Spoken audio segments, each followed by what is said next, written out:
Perfect. Okay, so it is being recorded for all those that are just joining, just to let you know. Thank you for joining on tonight. We have a lot of new people to Opti Racing on the Champ Fleet development team and coming through the ranks. Our Learn to Sail class today is full, and we thought this was a good time to kind of give a quick kind of overview of what traveling's like, what to expect when we go to events, how chartering works, and a bunch of info. But I want this to be as interactive as possible. So 2 ways to kind of get our attention throughout the presentation. The chat. So I'm going to turn my video off, but I'm going to be answering all the chat questions. And John, if you want to say something, raise your hand, get his attention, and he can pause in the middle of it. But there's going to be a lot of question and answer time. So if anything, you kind of go like, whoa, wait, that was too much information and I can't take it in yet. Just have us pause, and slow down and help you through the process of what this is all about. Again, a lot of you have never even done an Opti regatta. And hopefully a lot of you, especially on the Champ Fleet, will be heading to nationals this summer, kind of as your first big meeting. Perfect. There's gonna be a lot of people in the car. So if I'm answering things in the chat, I might chime in, John, and say, hey, look, I'm just saying this so that people that can't read it, I can spread the word verbally. Okay, and on that, I'm gonna let John share his screen. And again, don't be shy, folks. This is a time for all of you guys to ask as many questions or give your own point of view. We also have Bob joining us. You're gonna hear from Bob in a little bit. He's gonna give you a lot of inside information as well. So take it away, John. Yes, thanks everybody for joining us here on Monday. Wanted to, as Molly said, really talk about traveling. It's one of the things that's kind of happened with COVID. I mean, one of the many things is that we haven't done as much traveling and we haven't sailed many regattas, and it looks hope beyond hope that we're going to be starting to sail regattas this summer. And we want to make sure we get everybody kind of on the same page of how we're doing this and what we're going to do. So this presentation, I'm going to give a quick slides, and we're going to talk a lot about traveling kind of in general, and then traveling specifically this summer of what we're trying to do for Opti Champ and possibly some Opti development sailors as well, and how we'll kind of do this. There's 2 main reasons. One is obviously the immediate, that we want to really talk about traveling this summer and get everybody on the same page for that. But also, this is going to be the future. This is what we'll be doing, especially when you move on from Optis into 420s. You'll be doing a fair amount of traveling and do a fair amount of chartering on the East Coast. Most of the 420 regattas happen to be on the East Coast. So we need to know kind of how we do that. I wanted to point out Bob Adam, who's on the call. He works at Zim. He's been there for a while. I don't know exactly how long, but it's been a while. I've known Bob for a really long time. He's really involved in kind of all levels of the sport, from Opti sailing, beginning sailing, getting the community programs off the ground, all the way through the Club 420 class. He's actively involved in that. I think Timmy, who's on the call, just probably saw him at 420 Midwinters. I think this is it's good to get to know Bob and see him. So he represents Zim, which is one of a few companies in the kind of the chartering world that'll do Optis and 420s. But Zim is kind of one of the biggest players around. So it's great for him to be here to do this with us. So do you want to say hi real quick, Bob? Yeah, thank you very much, John. It's thrilled to be here. I just came back from the Opti USODA Sunshine State Champs with 200 and some odd boats. And as you guys have been pretty well on lockdown on the West Coast, parts of this country are pretty open. And it's been pretty awesome to be in Florida at many events that have been safe and fun, and the kids have had absolute blasts. So happy to help however I can. Perfect. Thank you, Bob. And we've got a section in here just for Bob to talk about charting, because it's a big piece of us traveling outside of the Bay Area. And to make sure that's clear, this is talking about traveling outside of the Bay Area. a lot of the stuff that we're talking about here does not apply to our bays events and so on. So this is leaving the San Francisco Bay Area and really leaving California mainly for that. So I'm going to share my screen real quick here. We'll get going.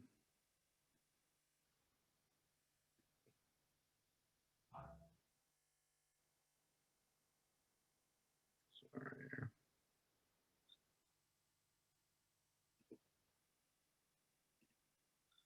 All right.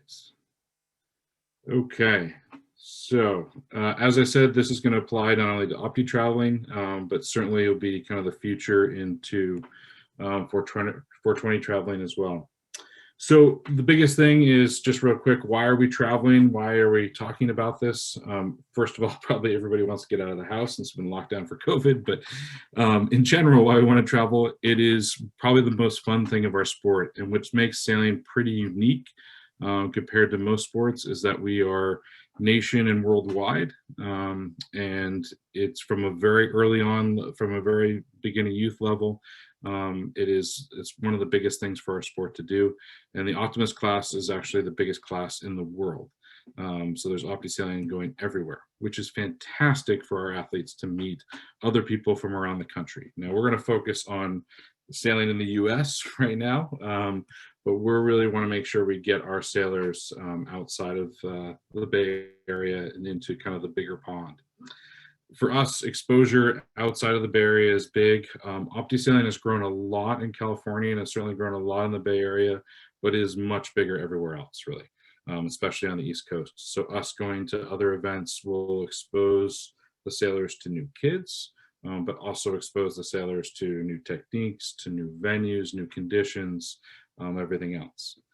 San Francisco is incredible for sailing, but it is kind of a one-track venue. It's windy and there's lots of current. It'd be nice to see other things as well. So I think this is going to these different events will certainly help with that. It is a fantastic way to learn. The Opti events that you'll see and what we'll talk about with Opti Nationals is you're going to have 100 to 200 boats. The exposure to sailing that, our average fleets here in the Bay Area are 20 to 30 boats. So it is a big change to sail with a fleet that size and to be able to really learn strategy and tactics of that size as well is really important. The next step in sailing include traveling. Oh, sorry. Go ahead. Can I step in real quick and just not to, so people don't feel intimidated about the size of the events. One of the things that they do is that while there's a lot of boats there, they split the fleet into groups. So the maximum number of boats that would be in an Opti fleet, I believe, is 80, 75 or 80. Yeah. So a little bit more than double than we said, but yes, absolutely. So who should be traveling? Who are we really talking to in this for it? So for right now, what we're thinking about for PY is that the Champ Fleet is, the whole intention of the Champ Fleet is that we are traveling to major events. And I'll kind of list those out here in a minute, but we want to get the Champ Fleet there. Even if you just started in Champ Fleet, and I know there's a bunch of Champ Fleeters right now that have not sailed any regattas in Champ Fleet at all. But we still want you to go to these big events. That's kind of the next step. And the events that we're choosing are great for all levels within that Champ Fleet. So that's what we really want to do. We want to have players who are really ready to make this next step. And one of the big things we look is the maturity. We go into these events to learn. We're not going to these events to get X place. We're going to these events to learn. So our focus is not about what our results are going to be, but what are we going to get out of the event and how are we going to take these lessons to move forward. And so we want to have players that's going to really resonate with them and that they're ready to kind of make that leap and that step. We also want players to go to an event like a nationals or kind of a nationally attended event to have kind of some solid fundamentals that we've been working really hard and in practice in the last, year and a half to 2 years. And so we want to see some success in those fundamentals before we move on, because again, it'll give you access to learn more and take more away from the event, which is what we want to do. So that means that we're focusing on Champ Fleet and probably some development players. There is a green fleet at some of these big national events. And so there's a possibility of some other players too, but that's going to be more of kind of a one-on-one conversation of what events, what makes sense, and working with the coaches to see who's ready and what events to go to for that. So here's what our summer schedule kind of looks like right now. And a lot of it is to be determined as well. But our basic Opti Champ schedule is this. We're going to have a training block and then sail a home regatta. So we're going to do those a couple times. Then we have Opti Nationals. But also sprinkled in there somehow, somewhere is going to be the Harkin Series, which is kind of all of California does the Harkin Series. It's a great series that we want to attend to. And the PCCs. Now the PCCs are traditionally at the end of the summer, kind of the mid-August timeframe. So we'll see if that's going to happen again. I know there's some talk of maybe PY hosting PCCs, but we'll see if that happens. Again, that's going to be up to some California, the California guidelines and how we deal with COVID here the next few months. But here's our basic thing. This is for Opti Champ. For the Opti Champ schedule. Opti Development will have a slightly different schedule from this, but Opti Development will be going to the Bays Regattas as well. John? Yes. Just a question. I saw that the spring Bays Regattas were canceled. Yeah.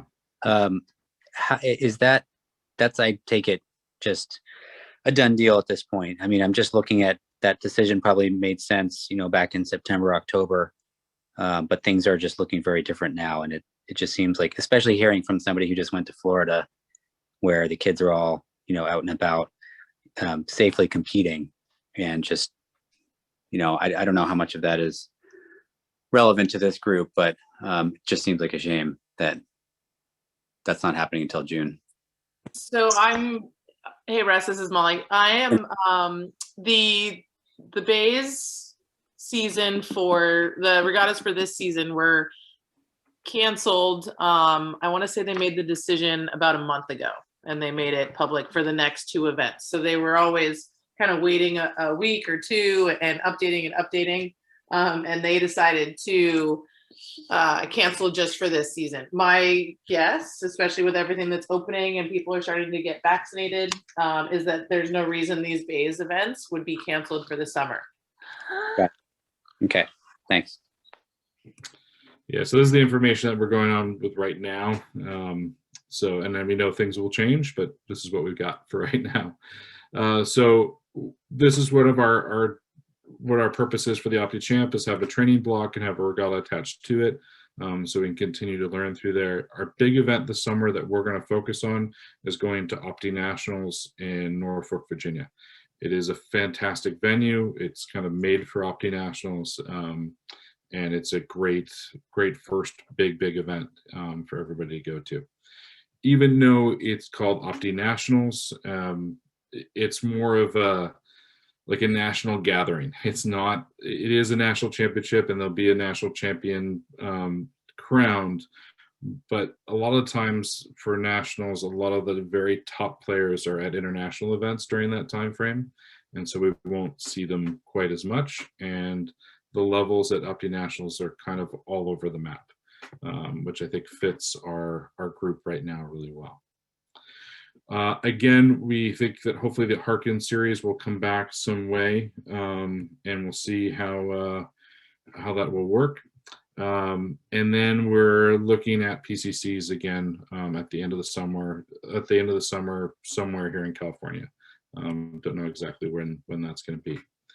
With this schedule, something important to point out is that the Champ fleet will have these 2 training block practices, but the Champ fleet is encouraged and invited to go to the Opti development classes as well.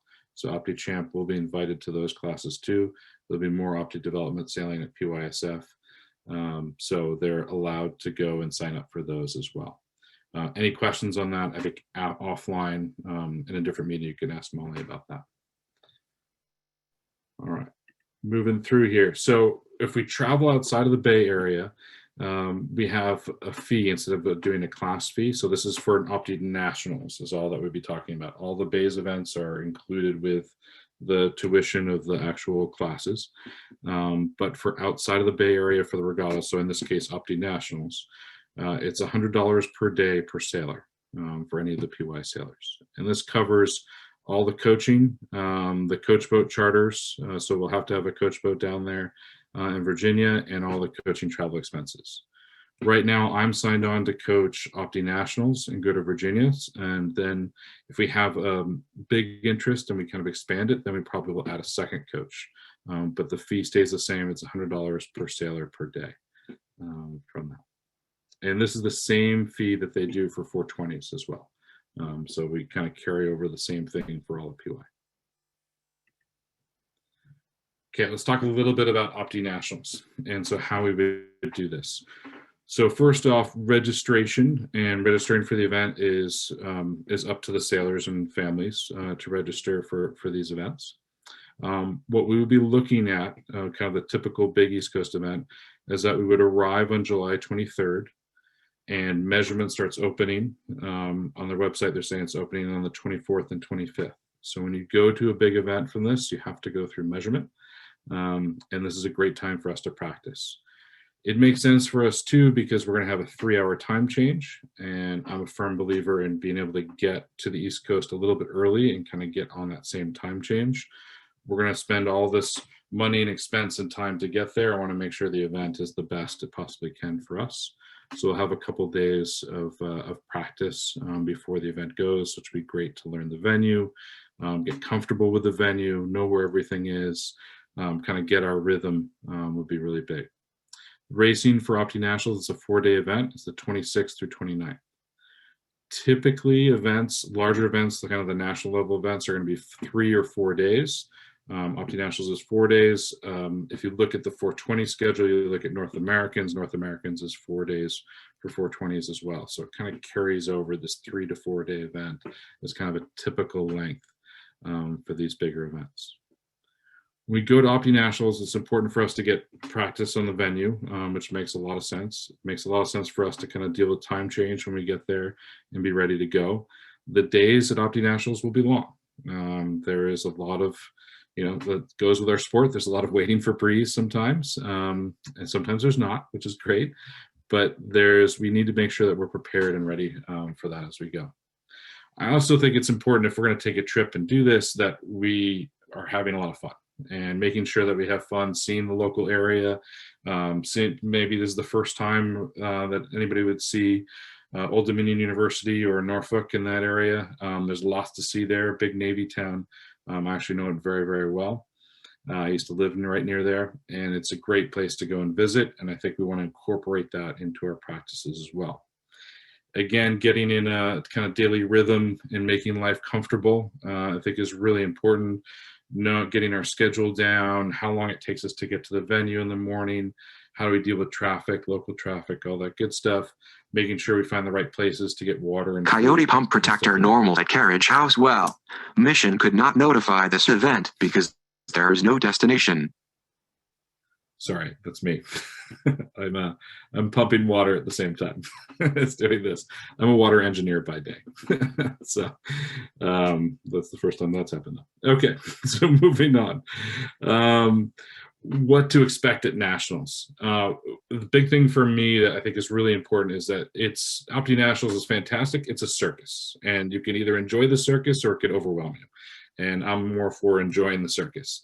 And the way we do that is we kind of stick to clear goals of what our experience is going to be. So we're there to have experience and focus on improving. Again, we're not results driven at this event. We're there to have that experience and do it.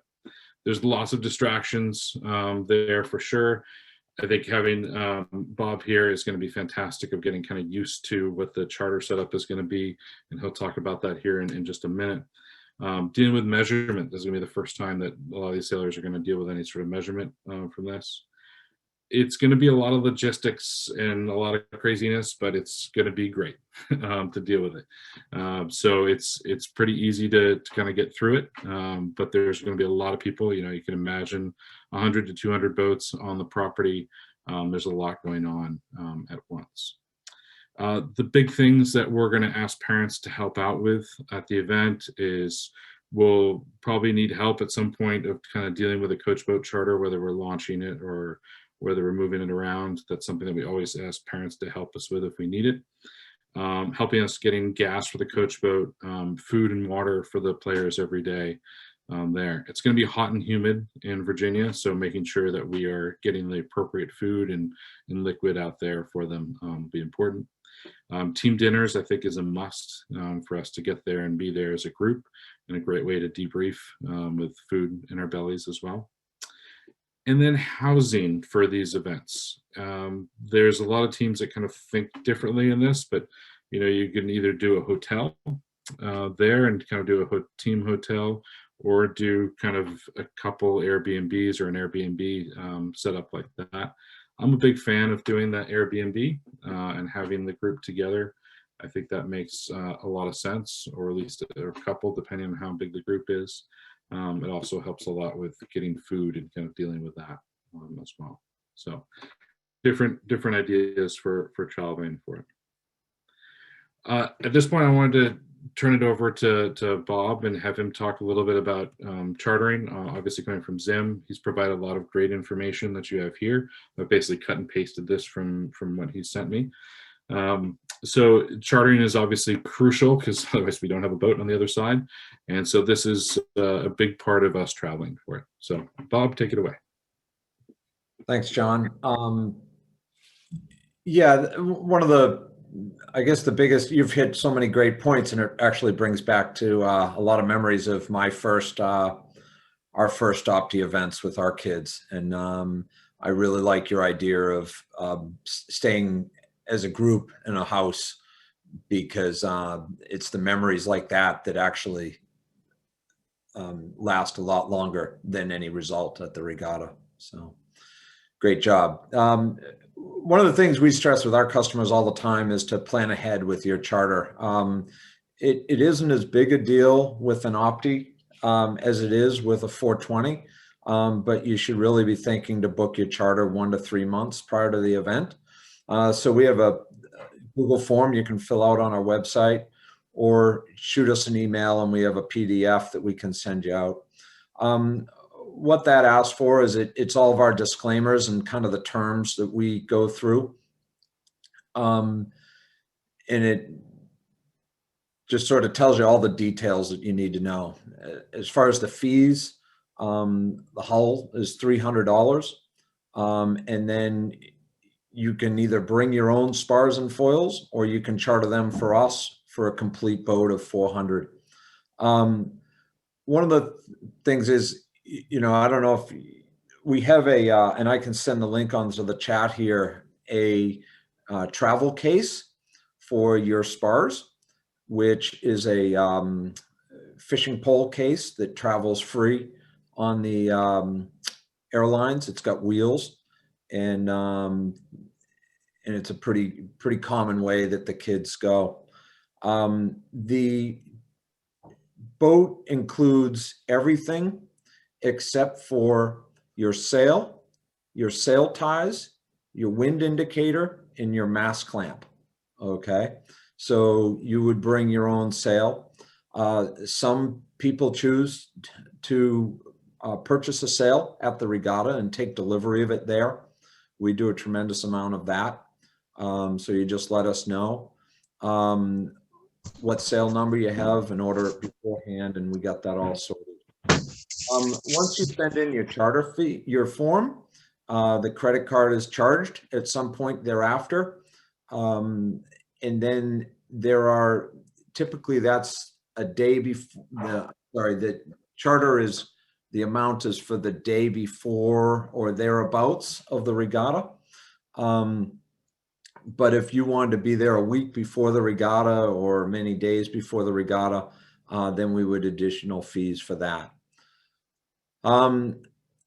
We extended through COVID here for a few events, Orange Bowl, 420 Midwinters, and Aero Regatta. We extended kind of a drop dead deadline. I know Ken Brameld is on the phone here, and I believe they may have backed out at one point after that deadline, and unfortunately, we weren't able to refund him. We do a tremendous amount of planning for these events, and the logistics are massive. And so once the charter form is sent in, the fee is non-refundable for whatever reason. However, if we do fill the charter with another customer, we'll refund your fee less $100.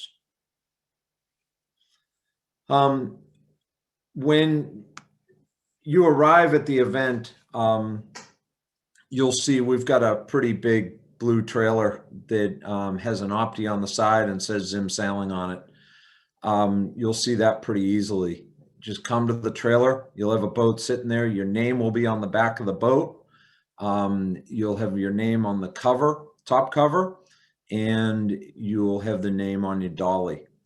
We'll take a walk through of the boat, check off anything that might be wrong with it. If there's a little ding on there from the event beforehand or what have you, we'll note that, and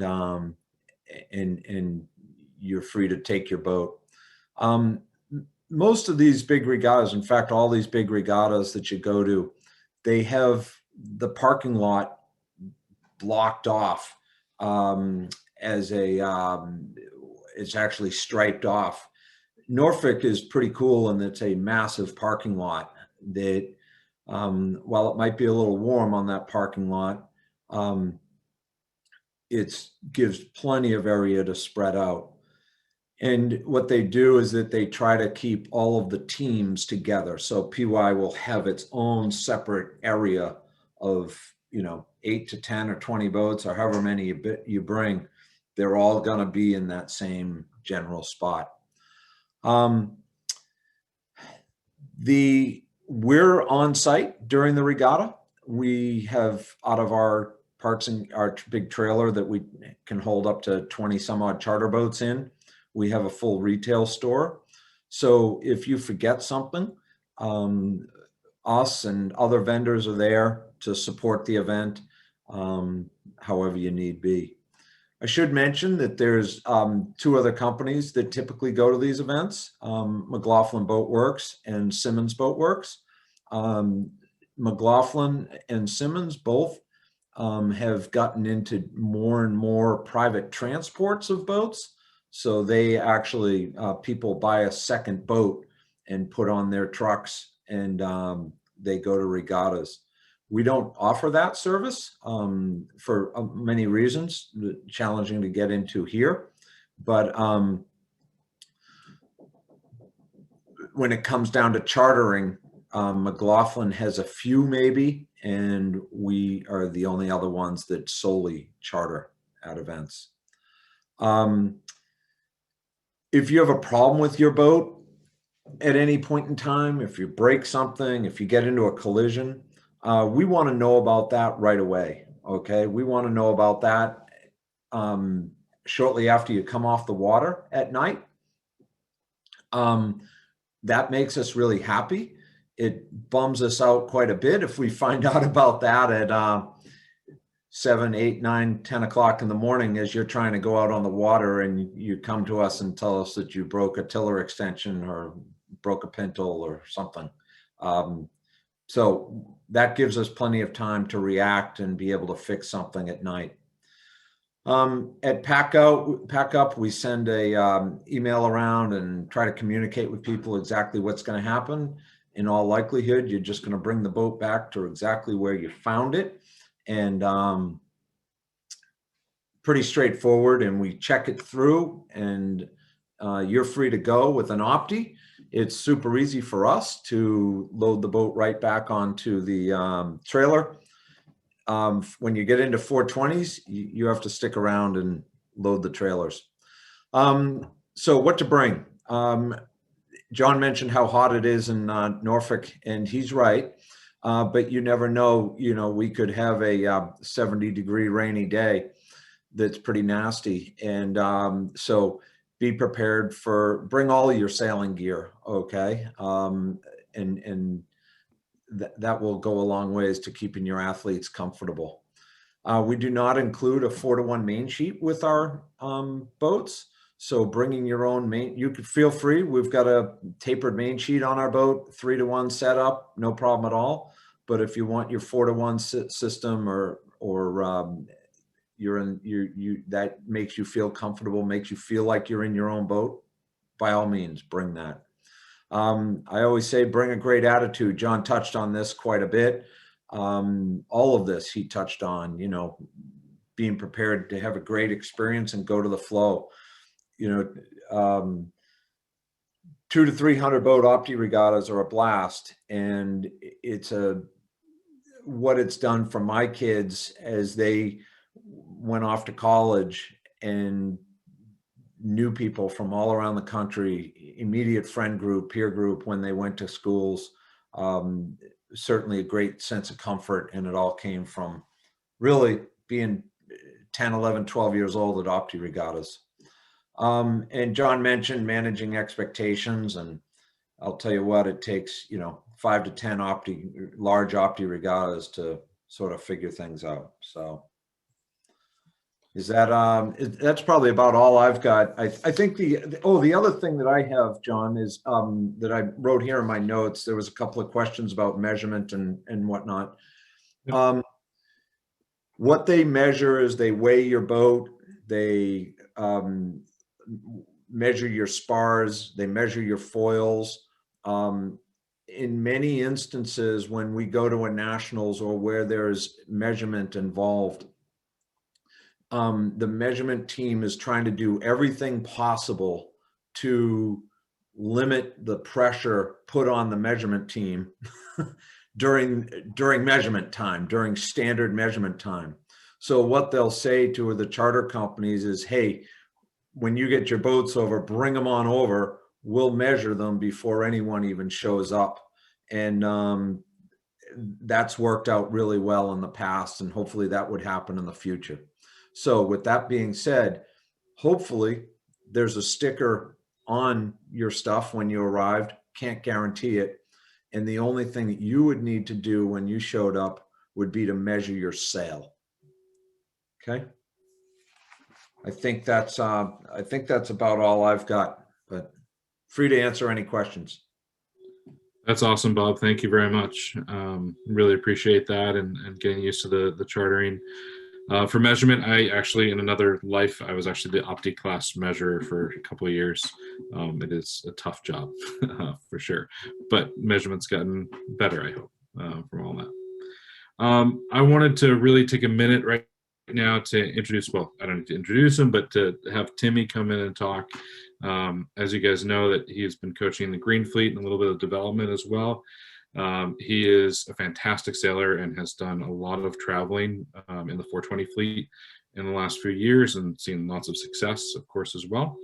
And so it's great to have Timmy here, and I wanted to have him kind of share some of his experiences, kind of talk about chartering. I mean, obviously lately he's been chartering a 420, but anything he wants to share with us for that would be great. Thanks, John. First of all, I think John and Bob both make really good points. When you're first going to these huge regattas, it can be really, really overwhelming.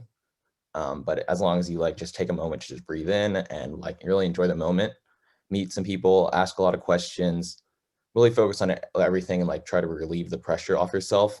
It's a lot of fun. Definitely with chartering, try to do everything as early as possible. It always helps to just get it out of the way, and especially with COVID, it's kind of times where these times are kind of unsure. So just try to get everything you can out of the way. Especially at these regattas, you're pulling pretty long days. So making sure you have all the food, water with you, all the right gear. Just bring everything, even if you think you don't need it, and take the time before the events to figure out what works for you, what you're comfortable in wearing. What else?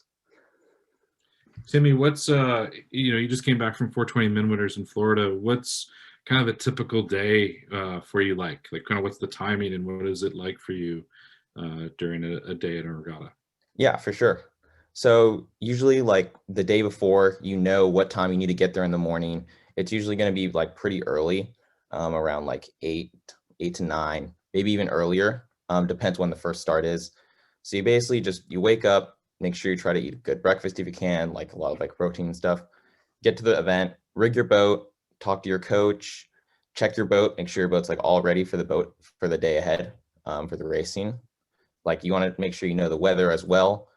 And then after you're done rigging your boat, it might take you like 20 minutes to even an hour to get to rig your boat.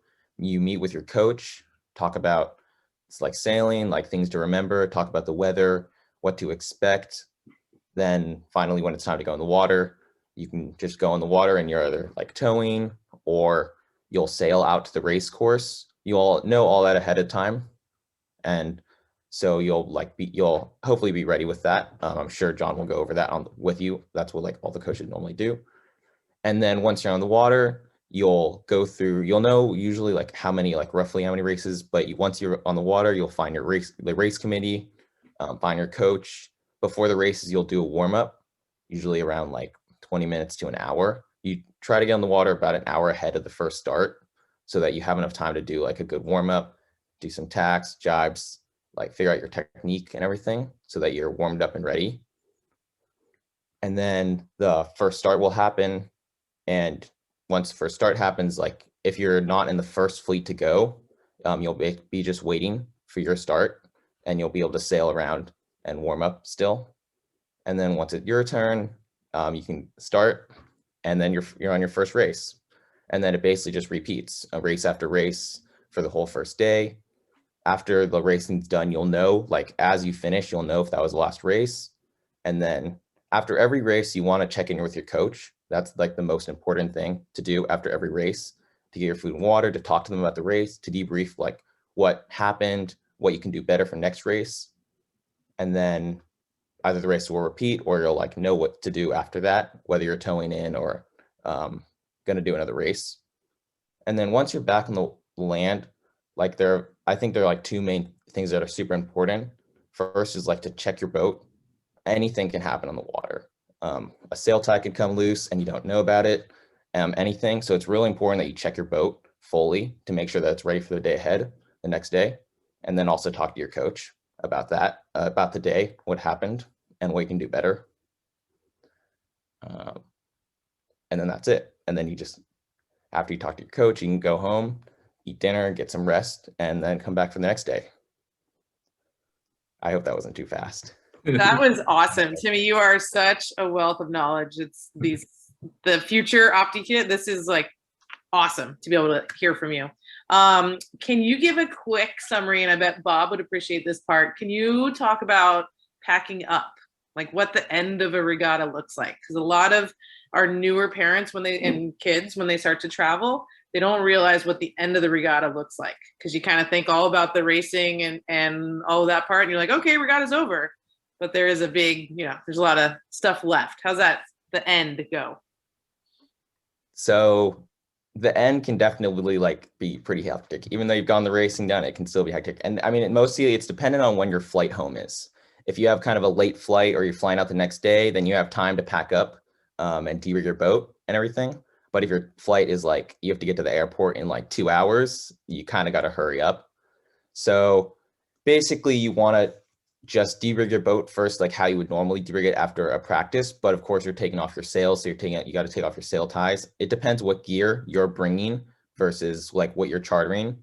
If you're chartering spars and sails, then maybe like Bob might have a different way that they want you to pack it up. So it's important you check in with them on how, and usually it'll just be like exactly how you unpacked it. You're packing it up the same way. But if you brought your own sails and your own spars, then it's up to you. And then that's pretty easy because it's just however you brought it, you can just choose how you want to bring it home again. So it depends how you brought it and like if you chartered it or not. But it can definitely be like, it's important to make sure you keep track of all your gear. Definitely at these big regattas where there's tons of people around, it's really important that you like know where all your stuff is and keep it together. It's very easy to lose like a sail tie or anything like that. But overall, packing up, just make sure you keep track of your stuff and that you pay attention to how you unpack your stuff and how you're bringing it. If it's your own stuff, it's usually like much easier because then you like know how to put it away. Bob, I think, did you have something to add there? I saw you raising your hand. Right. Yeah. I think that it's important to note that nobody wants to leave the boat park quicker than I do. So I get it. You want to catch your flight, you want to do everything. But, I think the thing that gets the only thing that gets frustrating for us is when a kid is lollygagging over in the boat park somewhere and our trailer is a quarter of a mile away and they haven't gotten over to bring their boat. So bringing your boat to the charter company ASAP is probably the most helpful thing that you can do for everybody. Awesome. Thanks, Timmy. That was really all you parents. This was huge to be able to get a point of view from Timmy, who's been through, whoa, what is this all about? To, okay, I totally get it. And I know how to streamline it and make, be very successful at an event. So, the reason I point out the ending, and I wanted, Timmy to kind of talk through that, that's usually, parents, and I think John's going to talk on this too, that you want to help so much. It's kind of like down at practice. And when we get to any regatta, helping unload and helping put things away and what can you do? You have to try your hardest to fight that urge and to sit back and to watch, because this is really all for the kids to do. When you are the 11-year-old and you're traveling all the way to Virginia, it's the same, even for, it doesn't matter how old you are. The 420s are going to be doing the same thing when they get older. We have them start and learn this process when they are, 10, 11, 12-year-olds. John's going to be there. And like John mentioned, if the group, which is kind of looking like it might be pretty big, we might be adding a second coach, depending on the size of the team that ends up going. But the coach and the sailors get everything to the charter guy or, a company, and they get everything going from the sailors. So you guys will be there and chomping at the bit and trying to get them into the rental car. But remember, we're there to support as mom and dad. Perfect. So I think that's a great segue to the next slide as we go. I just want to talk a little bit about parents, because as a coach and as a player, I was totally focused on me and the players all the time, myself and the players all the time. But really, the parents it can be a lot of fun to go to these events and build some really long-lasting relationships. I worked in the 420 class for many years, and it's just amazing to see all the parents from across the country know each other, end up vacationing together, having fun together with their kids. So it's a great opportunity to kind of open that up as well. So a couple of things, obviously, for parents, it's a great way to meet other parents. Definitely enjoy yourself on this. I know parents that'll go to the event will probably have Zoom meetings and everything else. It's our world, but definitely I hope you get to enjoy this as well. Spectating. I think you should hold your expectations on spectating. In most venues you go to, I'm not speaking about ODU specifically, but at most venues you go to, there's not much to expect in terms of spectating on that. So I wouldn't plan as that's going to absolutely happen. There are opportunities here and there that it might happen for sure, but that's not something that I would count on for it. As I said before, needing help for coaches with food and water and keeping the players fed and hydrated will be really important. Another part where I think parents are awesome at these venues that are really hard for coaches to do it is getting great photos of the team, of the venue, of the event. They're awesome for social media for PY. They're awesome for everybody, all these kids to take home and look at down the line as well. I certainly get sent photos all the time on Facebook from, regattas when I was sailing 420s a long time ago. And it's really cool to see that. So photos, I think, are always awesome. Obviously, at these events right now, COVID is our reality, and so there's a lot of COVID restrictions. When Timmy came back and Bob from Florida, I know there was some restrictions on the venues there of where parents could be and where they couldn't be, and so on. We'll see how that goes. A couple months from now, the world will hopefully change even more from that. Just picking up kind of where Molly was is that the PY way. I want to make sure that we're really clear in going for this. The parents play a huge role in these events, and being a really kind of positive support machine, as I would call it. And it really cannot be understated. These are going to be long days, and it's going to take a lot from them, and it's going to put all these kids outside their comfort zone. And that's exactly what we want to do, to kind of push these kids and move them to the next level in a lot of things. As my 3-year-old is tackling me here. So making sure that we're really there, positive and supportive of them, even in the hardest days, is just so critical, because the experience there and the takeaways are just amazing. And I know you guys all will be, but sometimes we all need kind of the reminder of that. The sailors have it, let them learn, let them, forget their equipment, forget their things. They're going to pay a price for that. And they have to do that. They have to deal with that. That's part of the learning curve, and that's part of what we do here at PY. Our focus is we're using sailing to teach responsibility and character build, and we're trying to grow better humans through sailing. So we want to make sure that we keep thank you keep doing that as much as we can. So what we do at PY is kind of the same thing that we're doing here at these events too, and want to carry that forward. It's a big part of the experience for it. Again, I think these events can be so much fun for everyone, and it really is, I think, the best of our sport, to go to these big events and to meet new people and be challenged with new events and new things. And I think it's great. And there's a huge support structure that's built into these events, like Bob, like Zim Sailing, and others that are there to kind of help move you through this and have all the experience in the world to do that. So this is kind of the start of this discussion for it. I know there's a lot here, a lot of information. If you guys have other questions and so on, we'd be happy to answer them. Yeah, we'll take it from there. Any other questions people want to ask? Hey, John, Tiago here. Yep. I know either you or Bob said that the conditions during that time of the year can be a little bit of everything, but is there a typical? Is that, I heard it's more on the light breeze side, is that right? Or it can be literally a little bit of everything? In my experience there, it can be, in general, you would say that would be on the lighter side for sure. But with heat and humidity, you can get storms that come through and kind of change everything. So it could be a little bit of everything on that too. I think the last time they had it there, they had several days of really nice sea breezes, actually. Yeah. Thank you. It really kind of depends on what the water temperature is and what the system's going through and everything else for that.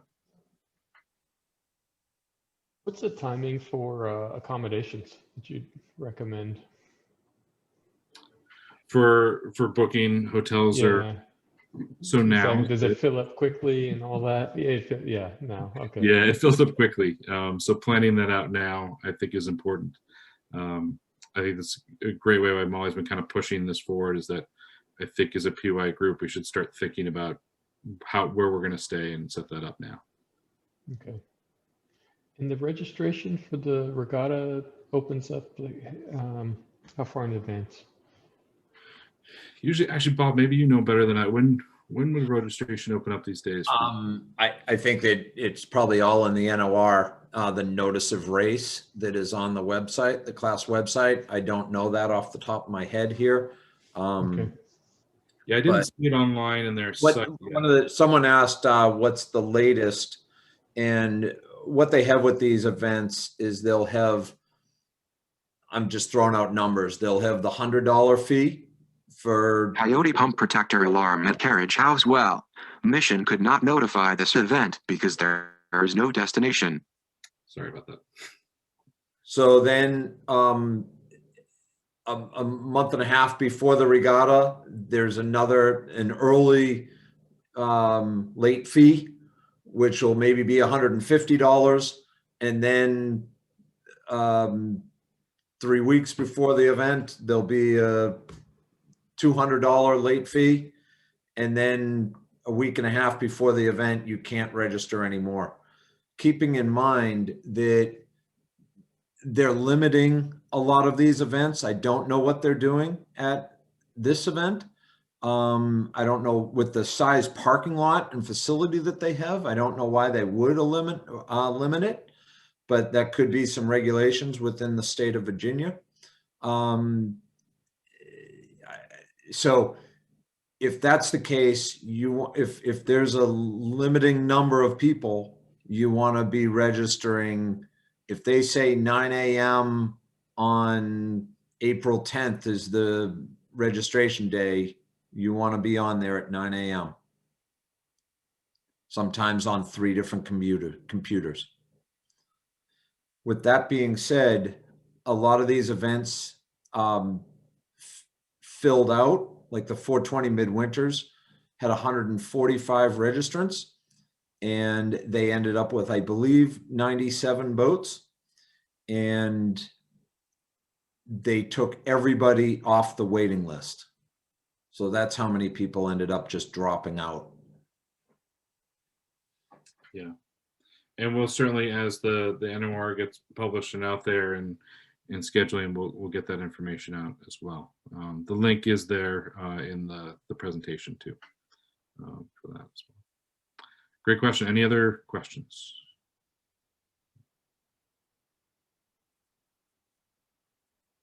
Perfect. Well, thank you, Bob, for spending the evening with us. Really appreciate it. I like the blue color, by the way. It looks really good. The background. And The only clean wall of my house. So. Yeah, that's good. It's good. I like it. Well, thank you, everybody. Thanks, Bob, for being here. Thank you, Timmy, for sharing your wisdom as well. And we'll see you guys on the water soon. Molly, anything else? So much. No, that's pretty much sums it up. Thank you guys so much. And if you do have more questions, which I'm sure a lot of you will, just send some emails to either of us, and then obviously to the Signal chat. And then a reminder that our summer registration is going to be open on Wednesday. So I know with development and Champ, and we got some Opti Green and stuff, everything will open up on Wednesday. Have a great evening. I hope we have a huge group. I would love to have to get 3 coaches to go to nationals. That would be amazing. So good night, everybody. Good night. Thank you all. See ya. Thank you. Thanks, guys.